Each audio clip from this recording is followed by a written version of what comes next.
Apple Intelligence is a lot of things. It's a malfunctioning mess. It's a poor substitute for knowing how to write, and worse, at creating art than your average 6-year-old.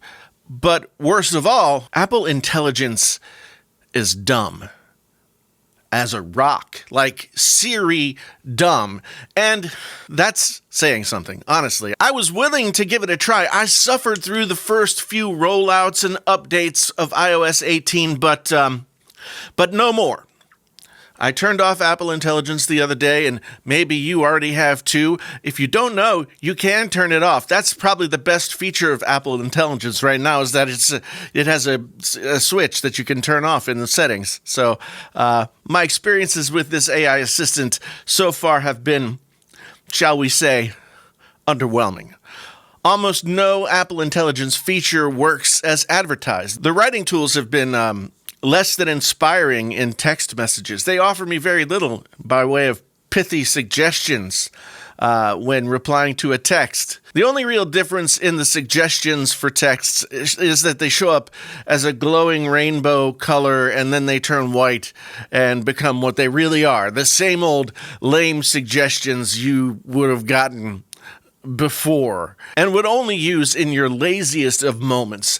Apple Intelligence is supposed to take us from dumb features to something more contextual, more personal, that will make our devices more of a companion than just a poisonous slab of glass and precious metals burning our eyeballs out daily and not really helping us out much at all. Apple Intelligence, to paraphrase Craig Federighi, was supposed to usher in an era of smarter, more personal iPhones that would become our companion in life as much as it was a tool. In reality, Apple has embarrassed itself with Apple Intelligence on a global stage. It's a series of half-baked, fluffy features no one asked for that performs poorly most of the time, and sometimes hilariously, but also sometimes it gives you some frightening notification summaries that thankfully usually end up to be untrue. But don't take it from me. I want to be fair,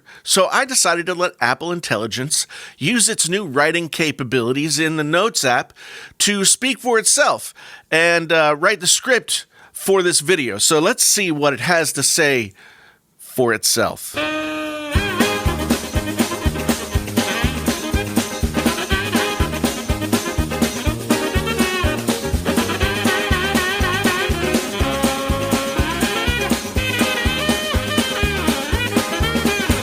There you go, folks. Apple Intelligence is A-OK and right on track. Apple Intelligence's writing tools make an argument you simply can't refute. But seriously, why are we here? Did anyone ask for this? No one asked for this. At least no one asked for Apple Intelligence to unalive Linus from Linus Tech Tips.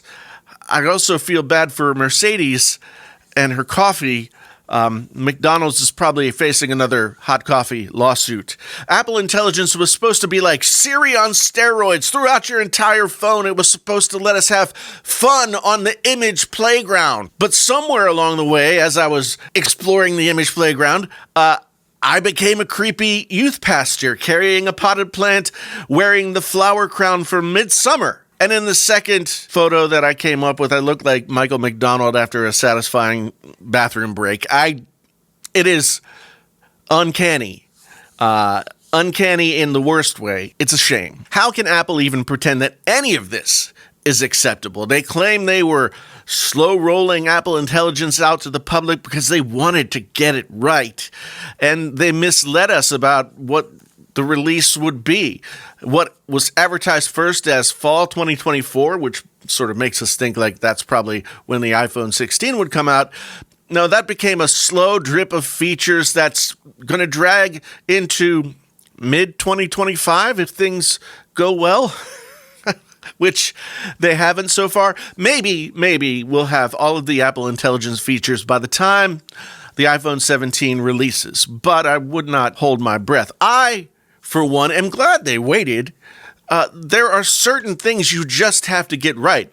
Genmojis, that feature had to be on point. I mean, who doesn't want the ability to create their own dancing poop emoji. While the lady who created this poop emoji might have been asking for a dancing poop emoji, that is not a dancing poop emoji. I tried to make my own Genmojis, and while I got a couple that looked like actual emojis, they weren't actually different from the emojis that already existed, and when they were creepy as hell, like those six-fingered AI images that you see. There's now even a subreddit created specifically for Apple Intelligence fails. It's called r/Apple Intelligence fails. If you want to go there and check out some of the posts, you'll see that the failures of Apple Intelligence are wide-ranging and profound. And for a company like Apple, this is just embarrassing. Coming off a year that started with an embarrassingly out-of-touch and underwhelming launch of the Vision Pro and ended with Apple stumbling across the finish line with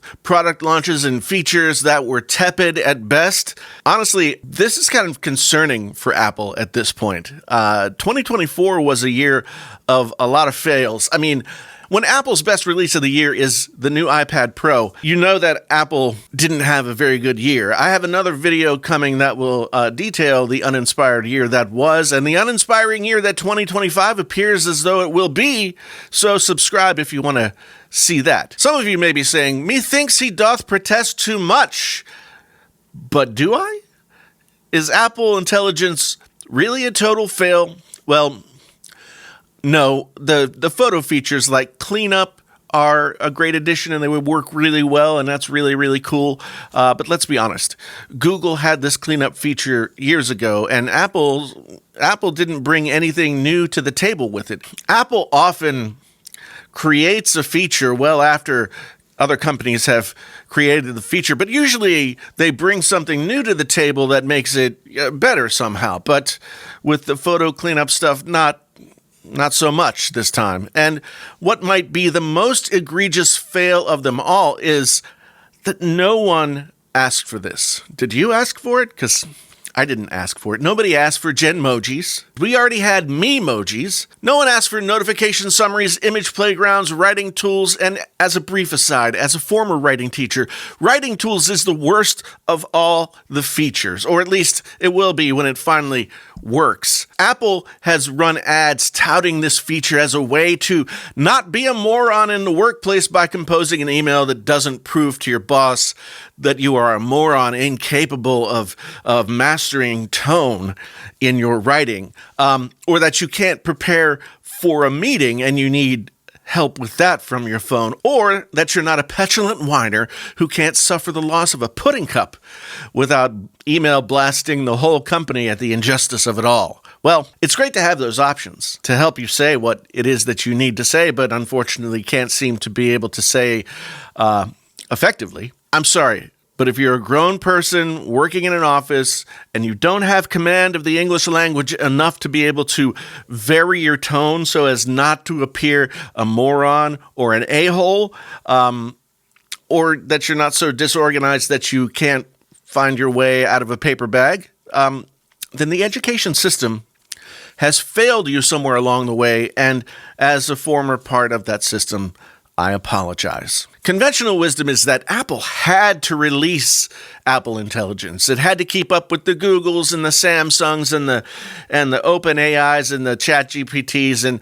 the overbearing presence that AI has become in tech today. Apple Intelligence, if you're to believe the marketing, is the reason to buy an iPhone 16 instead of keeping your old phone. AI is the marketing buzzword du jour that's supposed to be sending you to the Apple Store scrambling with FOMO to get the iPhone 16 instead of keeping the phone that you already have. It's the 5G of the recent cycle. Apple Intelligence is supposed to be the future, where your smartphone is so much smarter and it can do so much more and it can be your companion in life.